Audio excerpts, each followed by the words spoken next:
ప్రభునందు ప్రియమైన శ్రోతలకు వందనములు. ఈ పోడ్కాస్ట్ కార్యక్రమం నాకు స్వాగతం. మీ అందరి కొరకు ఈ కార్యక్రమమును ప్రసారం చేయుచున్నాం. విని దైవాశీస్సులు పొందుకోగలరు. దేవుని పరిశుద్ధ నామానికి స్తోత్రం కలుగుగాక. ప్రభువైన యేసుక్రీస్తు వారి పరిశుద్ధ నామంలో మీ అందరికీ శుభావందనములు తెలియజేస్తున్నాను. దేవుడు మిమ్మలను, మీ కుటుంబములను, మీకు కలిగిన సమస్తమును దీవించి ఆశీర్వదించును గాక. చిన్న ప్రార్థన చేసుకుని నేటి ధ్యానాంశాన్ని ప్రారంభించుకుందాం.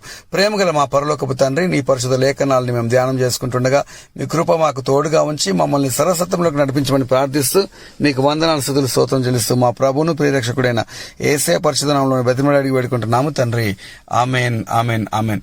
దేవుని పరిశుద్ధ నామానికి స్తోత్రం కలుగుగాక. దేవుని బిడ్డలారా, దేవుని యొక్క వాక్యములో కీర్తన గ్రంథం 36వ అధ్యాయం 5వ వచనంలో ఇలాగ రాయబడి ఉంది. యెహోవా నీ కృప ఆకాశం నంటుచున్నది, నీ సత్య సంధత్వము అంతరిక్షం నంటుచున్నది. సత్య సంధత్వం అనగా దేవుని యొక్క నమ్మకత్వం అని ఇంగ్లీష్ బైబిల్లో రాయబడి ఉంది. కాబట్టి దేవుని బిడ్డలారా, పరలోకములో కూర్చుండే దేవుడు, సింహాసనాసరైన దేవుడు, ఆ తర్వాత అతడు మహాకాశములో ఉండే దేవుడు. ఆకాశ మహాకాశములు, మనకు కనిపించే ఆకాశము, మధ్య ఆకాశము, మహాకాశంలో దేవుడు ఉంటాడు. కాబట్టి మరి మహాకాశం ఉండే దేవుడు మధ్యాకాశంలో నుండి మన ఆకాశం వరకు అనగా తన కృపను మన కొరకు దింపుతున్నట్టుగా మనం గమనిస్తున్నాం. కాబట్టి ఆయన యొక్క మరి సత్యసంధతం అనగా తన యొక్క నమ్మకత్వము ఎంతవరకు ఉందంటే మన వరకు దాన్ని మరి పంపిస్తున్నట్టుగా మనం గమనించాలి. అంతరిక్షము నంటుచున్నది అనగా, అంతరిక్షం అనగా మనుషుల యొక్క స్థలానికి అతి సమీపమైనది ఆకాశము, తర్వాత అంతరిక్షం అని గమనించాలి. మధ్య ఆకాశం అని చెప్పుకోవాలి అంతరిక్షాన్ని.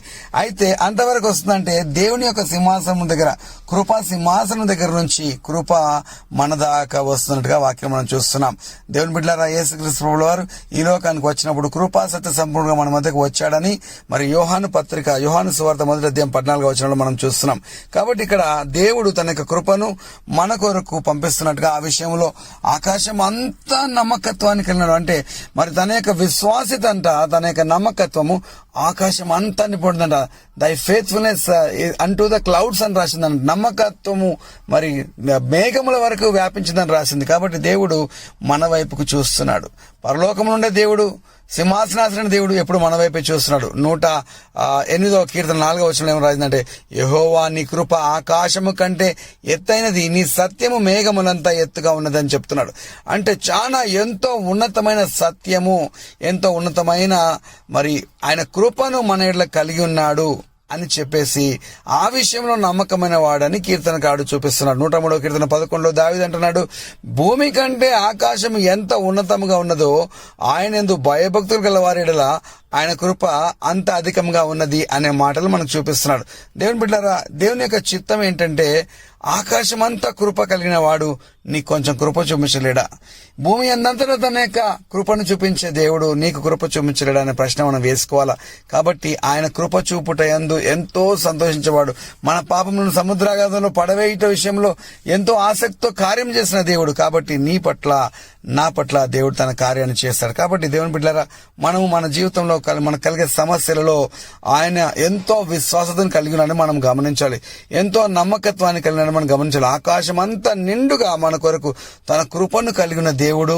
ఆ కృప చూపే విషయంలో ఆయన నమ్మకత్వాన్ని కలిగిన, అంటే ఆకాశం అంతా నమ్మకత్వం, అంత పెద్ద నమ్మకత్వాన్ని దేవుడు కలిగిన మనం చూస్తున్నాం.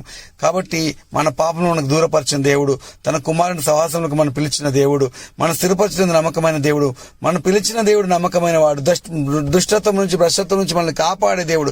అన్ని విషయాలు మనం కాపాడతాడు. ధైర్యంగా ఉండాలి. ప్రతి విషయంలో దేవుని వాక్యం నమ్మకత్వంతో మన దగ్గరకు వచ్చిందని మనం గమనించాలి.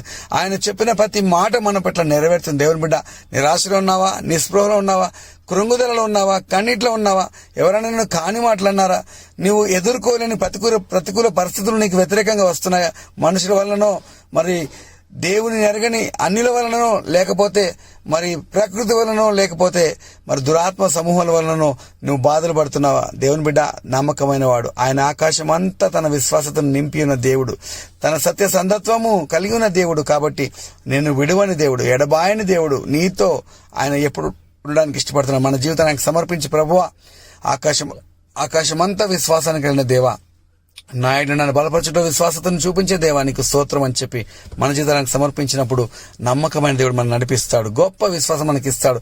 భూమి కంటే ఆకాశం ఎంత ఉన్నతంగా ఉన్నదో ఆయనందు భయభక్తులు గలవారిలా ఆయన కృప అంత ఉన్నతమైనది. ఎంతో గొప్ప ఉన్నతమైన కృపలో పిలువబడ్డావు కాబట్టి దేవుడు నేను నమ్మకంగా కాపాడుతాడని నేను ఇంకా యథార్థంగా చెప్పగలను. అటు కృపలో ప్రభు మనల్ని నడిపించుగాక. ఆమెన్. ప్రేమగల మా పరలోకపు తండ్రి, నీ యొక్క విశ్వాసత ఆకాశమంతా నింపబడినది కాబట్టి ప్రభా, నువ్వు ఆకాశంలో కూర్చున్న దేవుడు అయినను భూమి యందు నరులను వంగిచుడు అనుగ్రహించుతున్నావు కాబట్టి మా విషయంలో పట్టించుకున్న దేవుడు. అందుకే మేము పాపం చేసినప్పుడు మా కొరకు నీ కుమారుని పంపావు. ఈ లోకంలో ఆ మహిమను విశ్వాసతను కుమారుని రూపంలో మా ఎదుకు పంపావు. ఆ కుమారుడైన యేసయ్యను మేము స్వీకరిస్తుండగా మమ్మల్ని స్వీకరించమని ప్రార్థిస్తున్నాం. అయ్యా, మా ఉద్యోగాలను స్వీకరించండి, మా వ్యాపారాలను స్వీకరించండి, కుటుంబ పరిస్థితులను సరిచేయండి, చక్కపెట్టండి. సమస్తములో మీరు చాలా దేవుడు మనం ప్రార్థిస్తూ వందనాలు చెల్లిస్తూ యేసే పరిశుద్ధనామములో అడిగి వేడుకుంటున్నాము తండ్రి. ఆమేన్, ఆమేన్, ఆమేన్. ఈ కార్యక్రమమును గూర్చి మీ సలహాలు మరియు మీ ప్రార్థనా అవసరతల కొరకు మమ్మను సంప్రదించవలసిన మా ఫోన్ నంబర్ 944585085039 మరియు email ID info@fibaonline.org.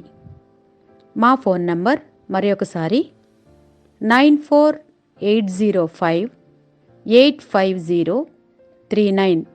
Email ID info@fibaonline.org.